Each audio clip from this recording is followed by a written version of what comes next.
At Starbucks, we've more than doubled paid parental leave, now up to 18 weeks. Which means Starbucks baristas can spend more time with the best company they know, their families. At Starbucks, benefits like parental leave are just the start. The 7-seat Volvo EX90 is a car made for finding tranquility in midtown traffic, with a serene Scandinavian interior. Made to help avoid potential hazards along city streets, thanks to advanced safety features. And with intuitive technology and Google built in, it's the car made for finding the best bagel in Brooklyn. The fully electric Volvo EX90 is perfect for New York. Visit volvocars.com/US to learn more. Google is a trademark of Google LLC.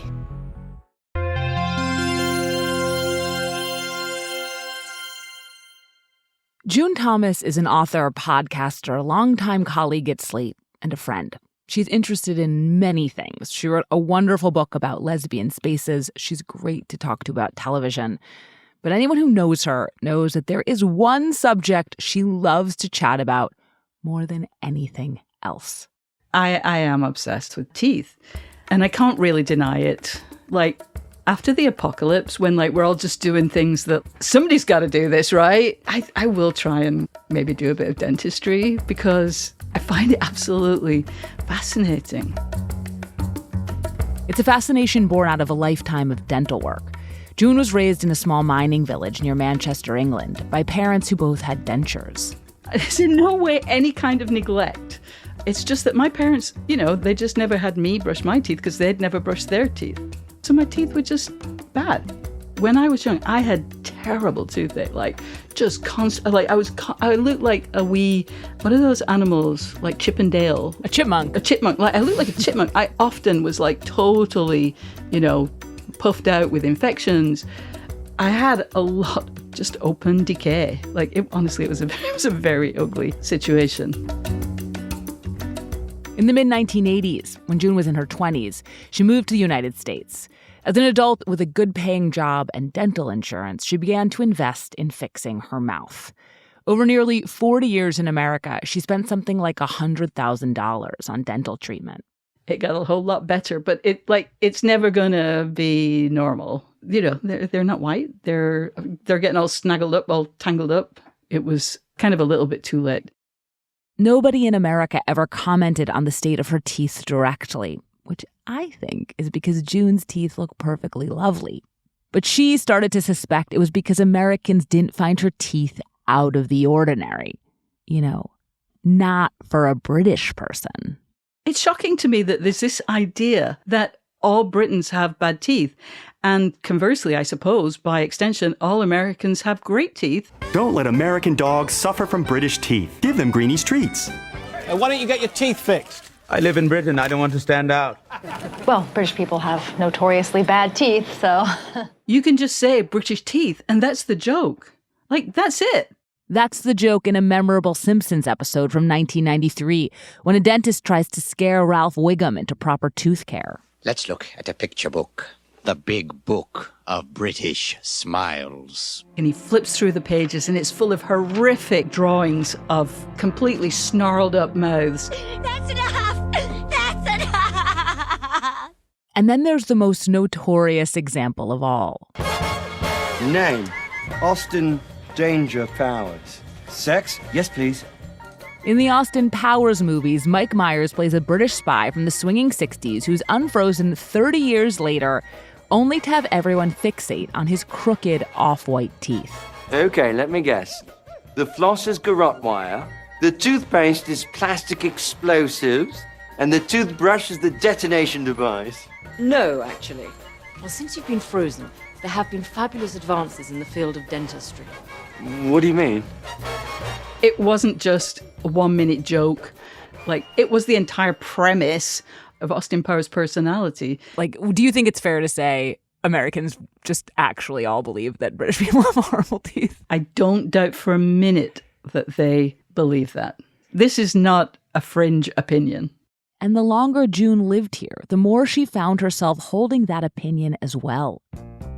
I know I too have been incepted by this, because when I think, if I just say the words British smile, I'm seeing those images. You had come around to you basically thought British teeth were a situation. Yeah. But then in 2022, June moved back to the UK. After decades of internalizing and accepting the American stereotype about British teeth, she was now looking upon real British teeth again. And she saw something unexpected. So when I came back, I was looking around, I was looking in people's mouths, I was looking at teeth like I always do. And I thought, they're fine. And actually, many of them are great.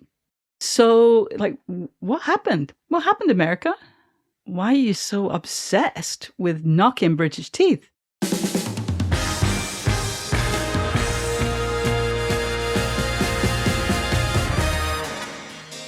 This is Decoder Ring. I'm Willa Paskin. And I'm June Thomas. Look, I get it. Brits are smart and funny. We go around telling jokes in Latin and quoting Shakespeare. So sure, America, poke fun. But why our teeth? Why are Americans so sure that British teeth are uniquely terrible? Worse than Greek teeth, Egyptian teeth, Australian teeth, and every other nation's teeth. My fear is that I'm to blame for the trope, that it's nightmare mouths like mine that skew the image. I owe it to my compatriots to prove that I'm the exception, not the rule.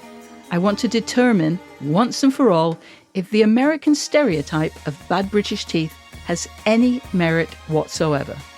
So, today on Decoder Ring, why do Americans badmouth British teeth?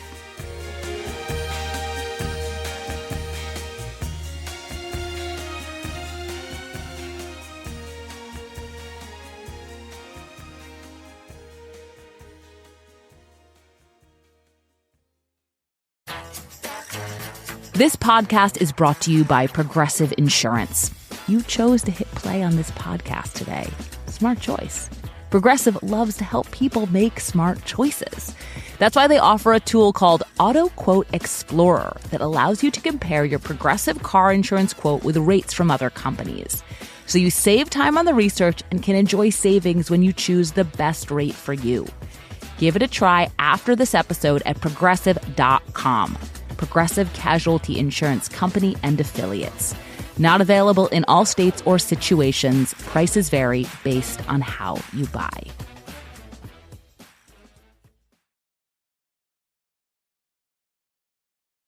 So, I had a mystery to sink my teeth into.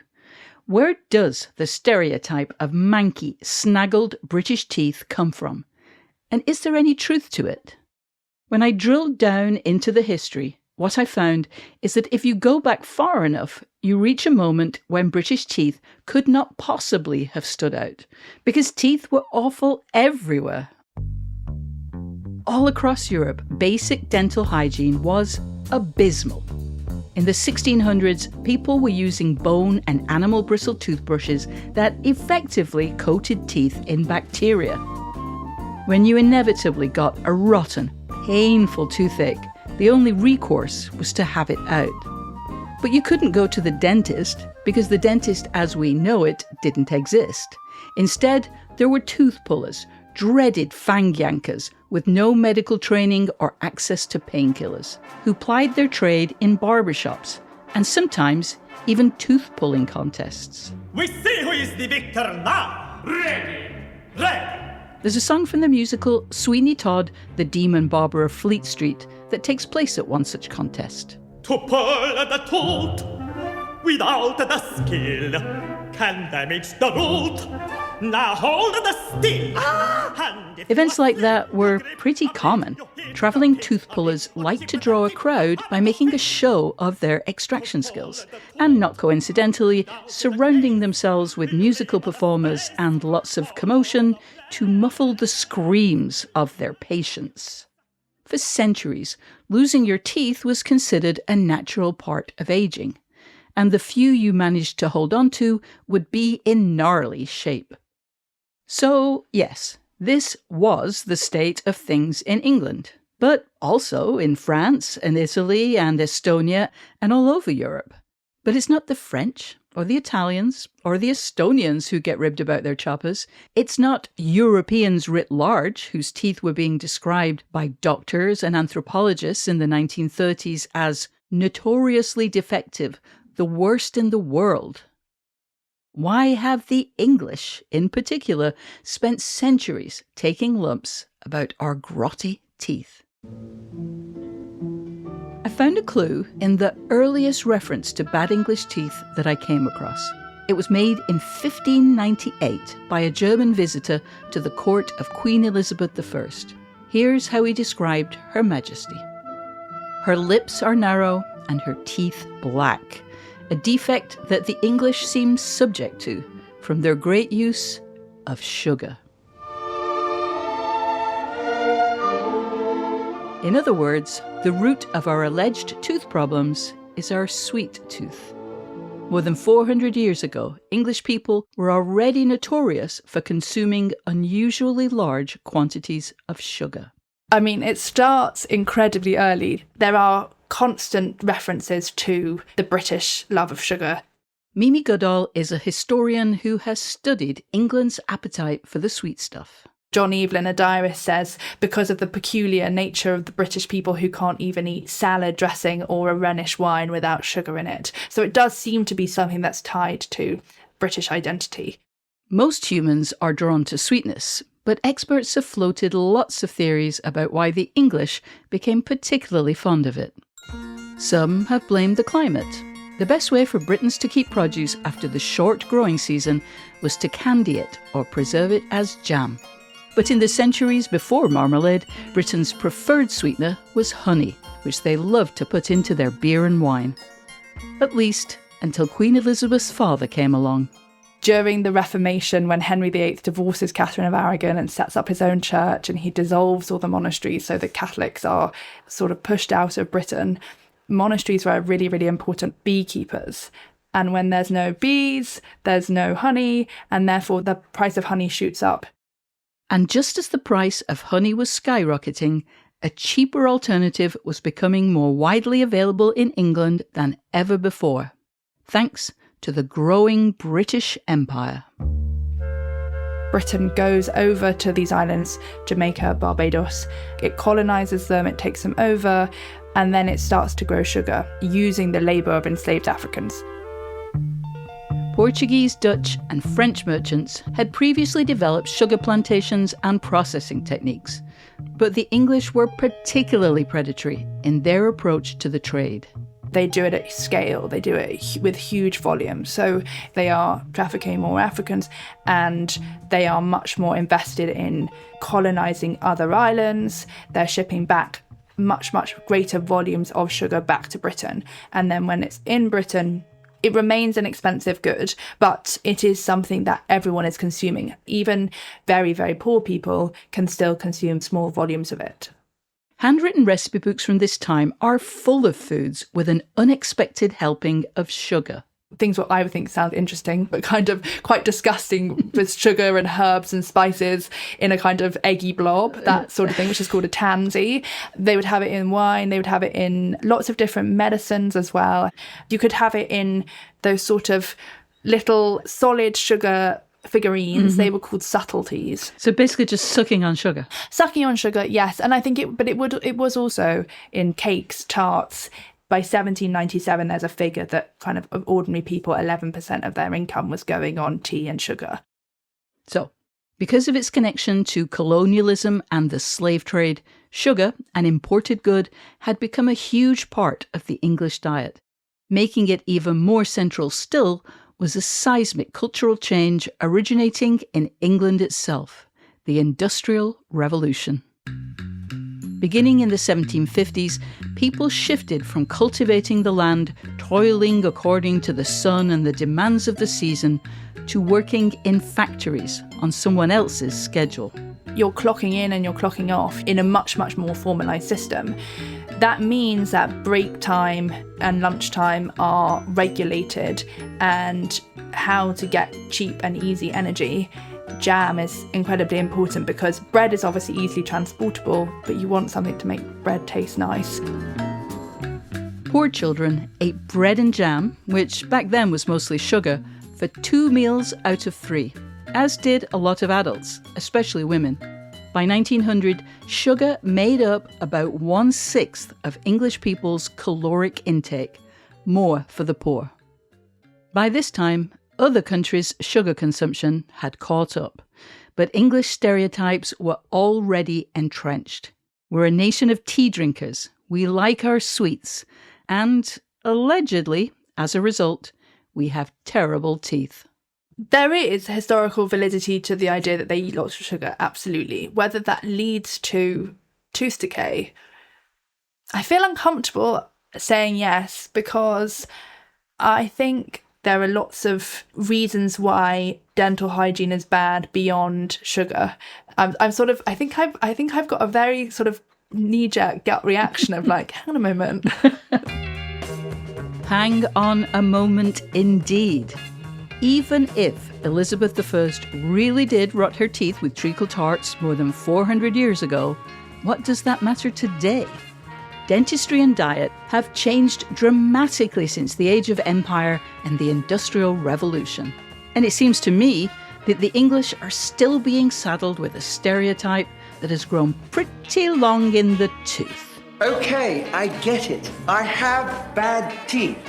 I wanted to know if there was evidence to back me up. I think it's a cliche that British mouths are ugly, unattractive, whereas Americans have got perfect teeth. So what we wanted to do was test that out with data. Richard Watt is a professor of dental public health at University College in London. In 2015, he and a group of scientists decided it was time to conduct a study putting the stereotype to the test.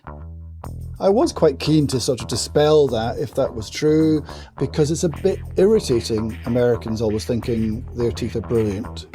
And so they got to work, analysing and comparing information gathered from more than 20,000 adults across 2 national data sets from the US and England.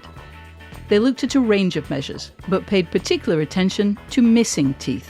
Because number of missing teeth is important in terms of function, in terms of biting, chewing, nutrition, but also is a really strong indicator of social exclusion, of disadvantage. So, is the stereotype true? Based on your findings, do Brits have worse teeth? What we found, to our surprise, to be honest, was that American teeth were not better than British teeth. There you have it, straight from the horse's mouth. In England, there were significantly fewer missing teeth than in the US. So that is a suggestion that people's oral health is better in England at a population level than in the US. While the UK data was just from England, it very likely holds true for Scottish, Welsh and Northern Irish mouths as well. Richard and his colleagues published their findings in the British Medical Journal under the title Austin Powers Bites Back. Yeah, baby! And that was my idea, by the way. Well done. Thank you. Richard admits that he was moved by the study's findings. Well, I think I felt a bit of pride, actually, because I thought, well, actually, bugger the Americans, we're not so bad after all. We've got real problems, but our system is still better than the current US system for oral health. When Americans learned about this study after it was published in 2015, filled with humility, they took a good long look at their own teeth. Just kidding. They reacted exactly how you'd expect. British dental hygiene has, I don't want to offend anybody here, but it's really been considered inferior to dental hygiene in America. Very often, the coverage of the paper pointed out the same thing. The study did not take orthodontics or aesthetic dentistry into account. It's true. The study was based on factors like whether teeth were missing, not whether they looked straight or white, which some angry visitors to the British Medical Journal website picked up on. I read one of their comments to Richard. Your quote-unquote study is rubbish from my perspective and is just a bunch of yap aimed at hiding from the reality that, generally speaking, British people have very dark yellow stained teeth. I honestly don't see how this can even be compared with Americans' teeth situation. I mean, that is there's so much passion there. What do you make of that? Well, what I would say is dentistry about beautification and appearance, or is dentistry about health and well-being? And there's a real danger if it's that sort of a commodification of the mouth as being about beauty. To me, that's a big, big worry. A perfect appearance is not the same as good dental health, which is, Richard says, what really matters. People that have dental diseases can suffer incredible pain. People with bad oral health can have problems with schooling, poor educational performance. So, your mouth is not just about a smile. But Americans seem to think that it is. Where did they get that idea?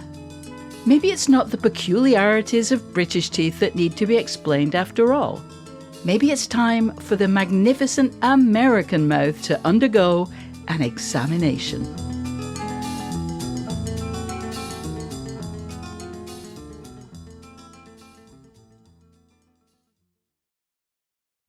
This episode is brought to you by Wondery. Before the internet ruled society as we know it, AOL brought America online with email and instant messenger. By 2000, AOL was so powerful, it set its sights on media giant Time Warner. The deal was supposed to bring digital society into the future. Instead, it became one of the messiest corporate disasters on record. But what went wrong? Was it a culture clash, the dot-com crash, or something deeper? Business Wars gives you a front row seat to the biggest moments in business and how they shape the world. Because when your flight perks disappear, your favorite restaurant chain goes bankrupt, or new tech reshapes everything overnight, there's always a deeper story behind the headlines. Follow Business Wars on the Wondery app or wherever you get your podcasts. You can binge all episodes of Business Wars, the AOL Time Warner disaster, early and ad-free right now on Wondery Plus.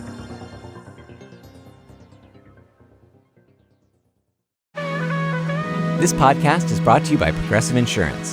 Fiscally responsible, financial geniuses, monetary magicians. These are things people say about drivers who switch their car insurance to Progressive and save hundreds.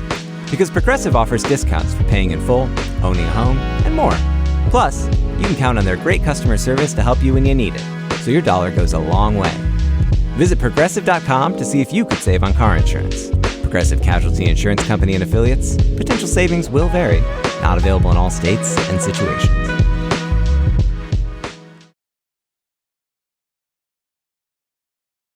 So, English people do have healthy teeth.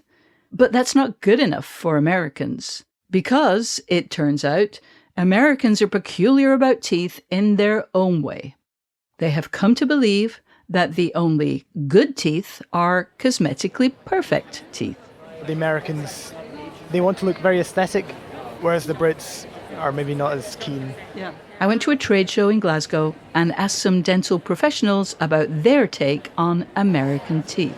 Everyone, there does seem to be this tendency to want like nice, bright, shiny, pearly whites. Everything's perfect and white and clean. They look very fake. They look very white, and whereas here, I've always had patients tell me, "Oh, don't make my dentures too white." They actually call it horse teeth.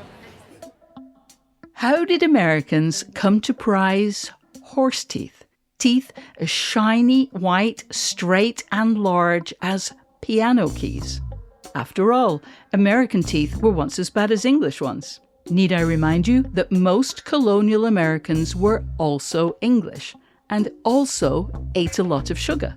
Indeed, one of the British laws that provoked the Americans to revolt was a tax on sugar. And Americans' dental problems didn't magically disappear with the redcoats. At the turn of the century, dentists were fighting for their professional lives. Alyssa Picard is a medical historian and author of the book Making the American Mouth. They agreed. We are in bad shape here because Americans have terrible teeth. According to a report from 1909, no more than 8% of Americans had ever visited a dentist, and 90% suffered from tooth decay. On the verge of World War I, potential army recruits needed to pass a simple dental inspection. To prove they could chew their rations in the field, they had to show 6 opposing sets of teeth. And at that point, 1 out of every 3 failed that standard.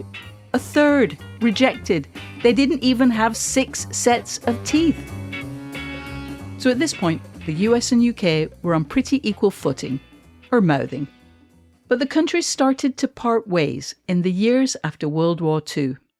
America burst out of the war as a superpower, and the American people now had buying power. And all that, combined with scientific improvements that eased the pain of a dentist visit, made Americans a lot more willing to spend time and money fixing their mouths. Brush your teeth with Colgate. Colgate Dental Cream. It cleans your breath. What a toothpaste. Well, it cleans your teeth. Post-war Americans were soon inundated with toothpaste and mouthwash ads that based their appeal on aesthetics, because improving dental hygiene would bring a brighter smile, and with it, perhaps even romance. Darn it, Sally, what did I do to ruffle your feathers? Every time I try and kiss you lately, you give me the bird. Listen, Tom, nobody's going to coo with you until you see your dentist. Make it snappy, Chappie! But there was one discovery that more than anything turned dental aesthetics into an American obsession.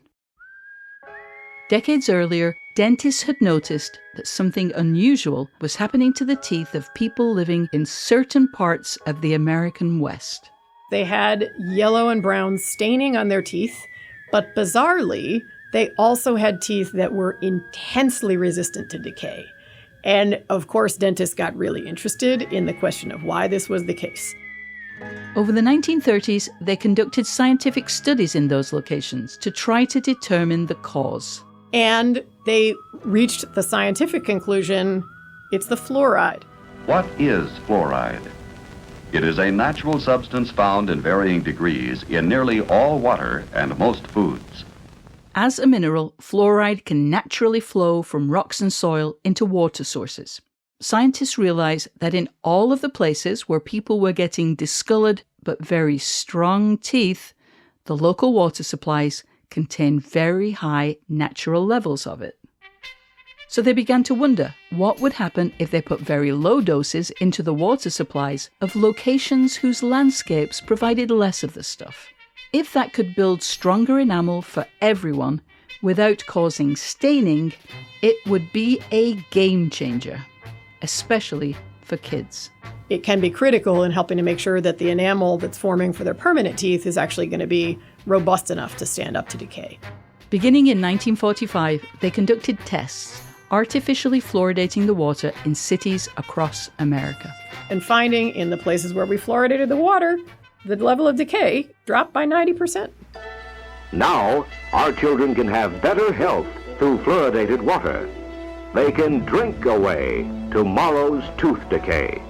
And so dentists began a series of public health campaigns to convince municipalities all across America to fluoridate their water. That's why we of your health department feel that fluoridation merits your approval.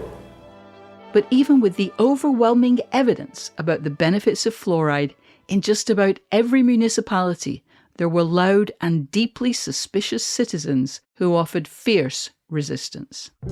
What do you mean, fluoride? I like my water clean and pure, not doped up with a lot of chemicals. It's against the laws of nature.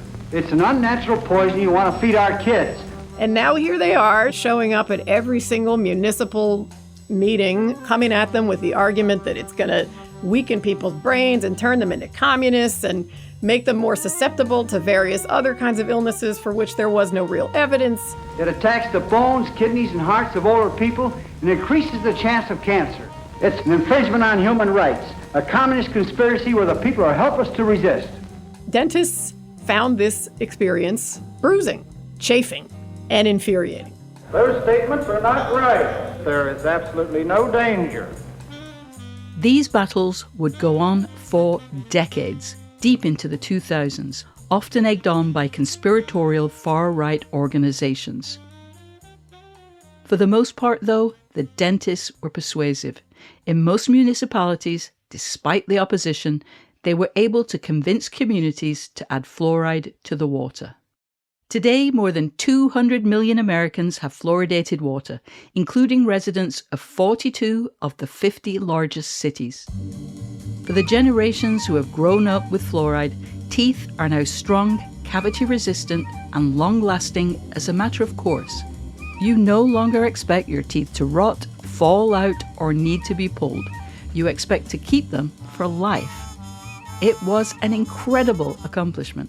What many historians continue to see as one of the greatest public health achievements of the 20th century. But this public health achievement is also the key to understanding how America became obsessed with gleaming straight smiles. Because when fluoride largely solved the problem of dental health as it had existed to that point, dentists suddenly had to find some new things to do. We've just had the slate cleaned. We now have an opportunity to do things that we were not able to do before because our time is not being spent on drilling, filling, and extracting and debating with patients which of these we would do. Now we could do some other stuff. Fluoridation provided a reset for the entire American dental profession, and that reset would primarily concern itself with braces. Dentists had developed a whole index of arguments that they could make for how could you pitch orthodontics to somebody. And there are some real reasons that it's an attractive idea. If you move around the teeth in somebody's mouth, you might actually make it easier for them to chew and bite and maintain all their teeth for a lifetime. You might make it easier for them to clean their teeth adequately. That is absolutely true. It's the reason that I had braces as an adult, and straightening my teeth really did make it a lot easier to clean them properly. But that was never the main reason Americans got sold on orthodontics. Dentists always saw that it was arguments for aesthetics that were the most effective pitch to patients. Of course, straight white teeth look great. Braces were an easy sell, even if they were expensive and not always medically necessary. They were also lucrative. The bruising squabbles about water fluoridation had left American dentists feeling disrespected by the public. So they pivoted away from public health for everyone toward increasingly intense levels of treatment for those patients who could afford it. Treatment that dentists also stood to make money on. And so, in the post-fluoridated world, a new set of American standards was born. And that includes having astonishing, glistening white teeth at all times. Once they're the norm, they become a necessity. A gleaming American smile turned into a status symbol, and not having one, a social liability. I'm not going to be able to get a job. I'm going to have a hard time getting a mate. People are going to think of me as, subhuman. You don't want that to happen to you. Parents had the message drilled into them that the choice to take their kids to the orthodontist might determine their future success. And over the progression of the 20th century, land where we are today, in a place where for middle or upper middle class aspirational folks in the United States, getting your teeth done by an orthodontist was a normative part of childhood, where you can walk into a dentist's office. The dentist may be offering you medical spa services while you are receiving health care. And orthodontics is just the beginning. Whitening, veneers, everything's on the table. It's all expensive, and very little of it is geared toward healthy teeth. But across the ocean, things turned out very differently. When Americans were adding fluoride to their water, the British were not. To this day, fewer than 10% of UK residents have community fluoridated water. Scotland, Wales, and Northern Ireland don't have any fluoridation at all. And the ultra-white, ultra-straight smile isn't quite the norm. And yet, British teeth, a little beige, a little crooked though they may be, are in general healthier. And that's because there is a whole other side to this story, one that also traces back to the period just after World War II. At almost exactly the same time that Americans were turning to fluoridation, Great Britain was engaged in its own vast new public health initiative, an even more radical path that may not have produced Hollywood smiles, but would have transformative consequences for teeth.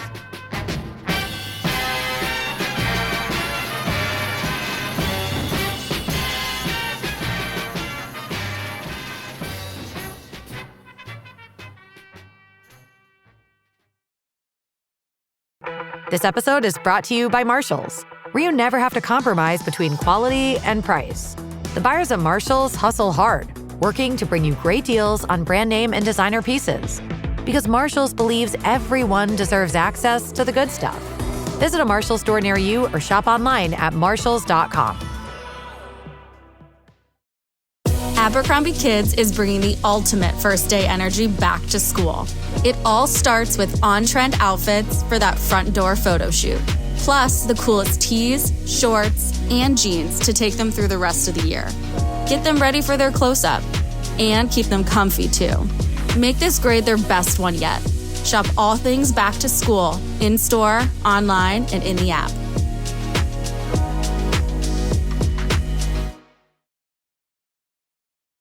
Matthew Thompson is a historian of modern Britain at the University of Warwick, where he teaches the history of medicine. And several years back, something happened that got him thinking.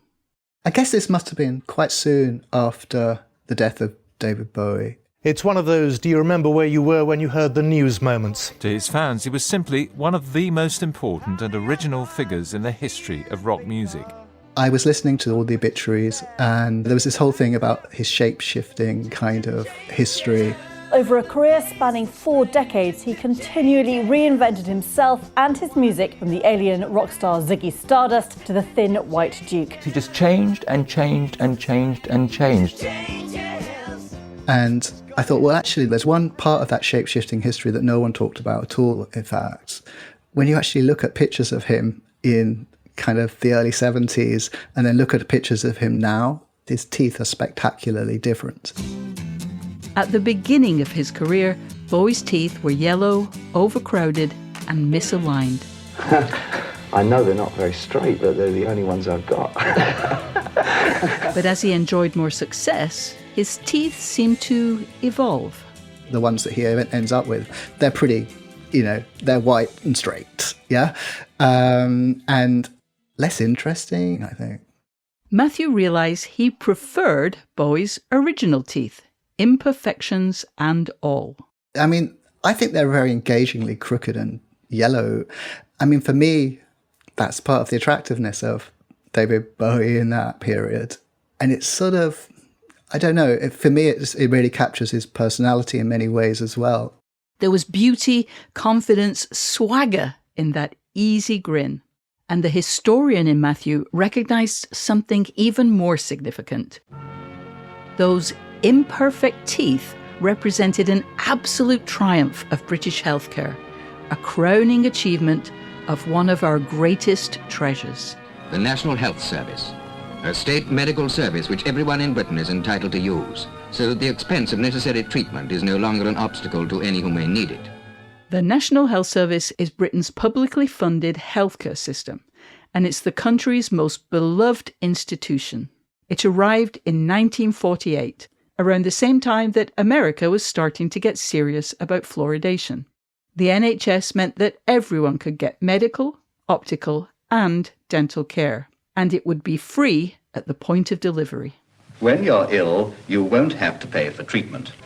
It's all yours, whenever you want it, with your own choice of doctor. I mean, the great thing about the National Health Service is it stops you thinking about healthcare. You just got your healthcare. And, among other things, this led to a huge shift in Britain's relationship to our teeth. I mean, the big thing pre-National Health Service is the culture where you take your teeth out. If they're bad, you take them out. Well, we've got our remedy, haven't we? Have the whole lot out. The whole boiling. And you got dentures. Basically, people thought that was just a good thing to do. And once everybody could see a dentist, that's exactly what they did. One of the first things that happens, everyone rushes out to get their dentures. That was the height of being modern and, healthy, really, I think. 1 million people got new dentures in the first 9 months of the NHS. My mother and father soon followed. They both had all their teeth removed in one sitting, in their homes, before they were married. It was just something that people did in their early 20s. But after that initial extraction spree, as people got used to going to their NHS dentist, and as dental treatment became less painful, the NHS began to push Brits in another direction, toward actual treatment and preventative care. Through public health information, encouraging children to use toothpaste. Teaching children to make friends of their dentist is the latest idea in the campaign against Britain's toothache problem. They try to make a treat out of treatment. What happens quite quickly with the National Health Service is that our teeth rapidly get better, yeah? And they don't need to be taken out. In a short time, the NHS had accomplished something remarkable. It made it possible for British people to keep their teeth, and at very little cost to the patient. The NHS literally reshaped the British mouth. Every British mouth. What happens is that everybody's teeth, just like everyone's healthcare, quite quickly becomes very, very similar. You know, functional, not unhealthy, but not particularly pretty teeth. And that also shaped how Brits felt about their teeth. If you've all got the similar sort of teeth, the posh boys and the poor boys, yeah, then it actually just becomes a kind of a norm. It's not embarrassing, I suppose, which is the huge thing, isn't it? Yeah, you grow up thinking that that's nothing that remarkable. So unremarkable, in fact, that for younger generations, overly pretty teeth began to signify something undesirable. Perfect smiles suggested dentures, the ones they grew up seeing parents and grandparents remove at night. For a moment then, the more imperfect smiles, like David Bowie's, signalled that the teeth in your mouth were actually your own. And so, you see similar teeth all over the place, from pubs to palaces, on working-class oiks and minor royals. British teeth may be imperfect, but they're equitable. And that's not something you can say about American teeth. Remember that study Richard Watt and his colleagues conducted? The one that found that English teeth were on the whole healthier than American teeth? Well, there was another, perhaps even more important finding. What came out particularly strongly was that the inequalities in oral health were much, much worse in the US than in England. The researchers wanted to understand if there was a connection between oral health and socioeconomic status. And in America, there certainly was. The people with higher income or better education in the US had much fewer missing teeth than poorer people in the US. Poorer people have bigger problems accessing care. So sure, there are plenty of Americans who can afford good dental care and fancy orthodontics, but there are also millions of Americans who don't have the means to see a dentist at all. You can literally see class in American mouths. But they found it was a very different story in England. There was less of a difference across these economic groups. So this is a bit of a pun, but the gap, oral health gap, was much greater in the US. My fellow Americans, please don't bite my head off. I'm one of you. I'm a naturalized US citizen. But right now, I'm talking to you from my British roots with a claim you might find hard to swallow. That so-called bad British teeth are actually a sign of something healthy, something democratic. In Britain, it doesn't matter where you land on the socioeconomic spectrum. Rich or poor, oral health is pretty comparable. So you may look at British teeth and see snaggles and stains. But I look at them and see a point of pride, a victory for equality, something Americans didn't get because the thought of socialized medicine sends you into a tizzy. I don't want to suggest that the NHS solved every problem with healthcare and inequity. Plenty of issues, especially around funding, remain. And NHS dental care stopped being totally free a long time ago. Nowadays, more and more people go private instead.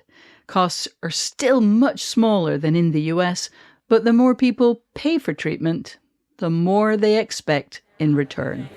In more recent years, there has been a bigger shift towards having better aesthetics, whiter teeth, straighter teeth.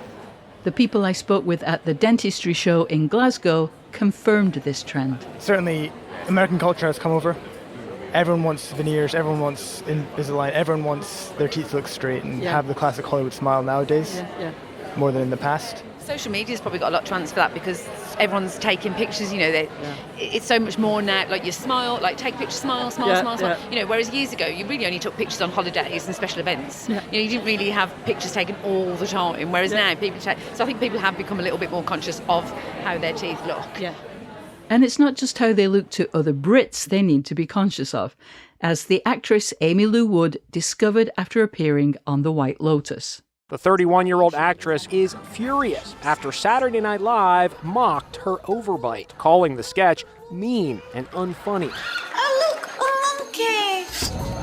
No, not the monkey! But Americans may not be laughing for much longer. Because while fluoridation is what made American teeth healthy, there is now, in the face of all scientific evidence, a growing government-backed effort to do away with it. Health Secretary Robert F. Kennedy Jr. doubling down on his calls to ban the mineral from public water supplies. It makes no sense to have fluoride in our water. In other words, brace yourself. American and British teeth might be getting realigned.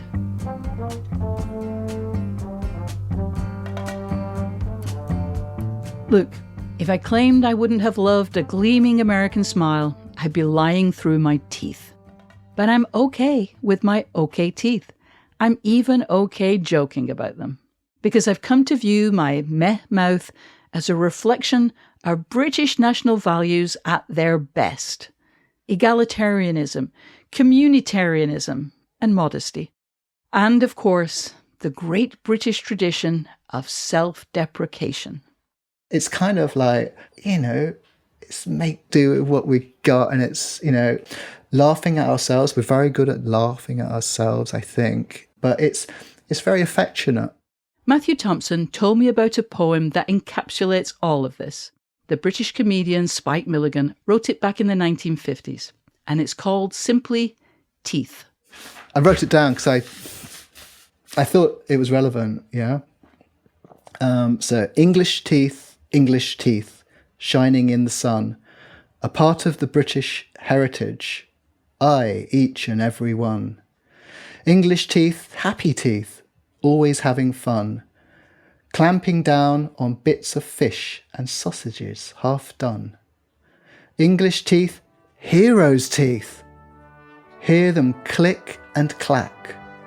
Let's sing a song of praise to them, 3 cheers for them, brown, grey and black. The poem is more than 70 years old now, and some of the details no longer pertain. You hear a lot less of the click and clack of dentures these days, and teeth that were once brown, grey and black today are more vanilla, ecru and cream. But the evocation of joy, decency and affection for imperfection, it still makes me smile.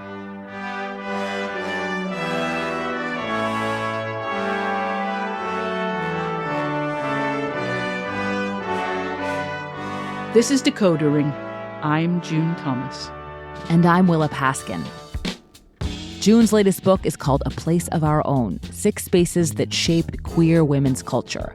I highly recommend you check it out. I also want to direct you to a new bonus episode available right now exclusively for Slate Plus members. In it, Slate writer and Decoder Ring regular Henry Grabar dives into the strange world of graduation commencement photos, a world he got intrigued by when his wife finished graduate school. You know how it is. You try your best to take the best photo you can. Then the graduate gets up there and there's somebody up there with a really nice camera taking their photo with the dean right in front of the flags and all that. And so I thought, great, they took care of it. They meaning the university. But then it turns out, no. Like, after all this time, they're really going to nickel and dime us over this commencement photo? To hear more, sign up for Slate Plus. You can do that from the Decoder Ring show page on Apple Podcasts or Spotify. Or visit slate.com/Decoder Ring Plus to get access wherever you listen. This episode was written by June Thomas and edited and produced by Evan Chung, Decoder Ring's supervising producer. Our show is also produced by me, Katie Shepard, and Max Freedman. Merritt Jacob is senior technical director. We'd like to thank the Decoder Ring listener who suggested this topic to us on Twitter, but whose name is now all but impossible to find there. Thank you. If you have any cultural mysteries you want us to decode, please email us at decoderring@slate.com or call us on our phone number, 347-460-7281. We love to hear from you, and we'd love to hear all of your ideas for the show. We'll see you in 2 weeks.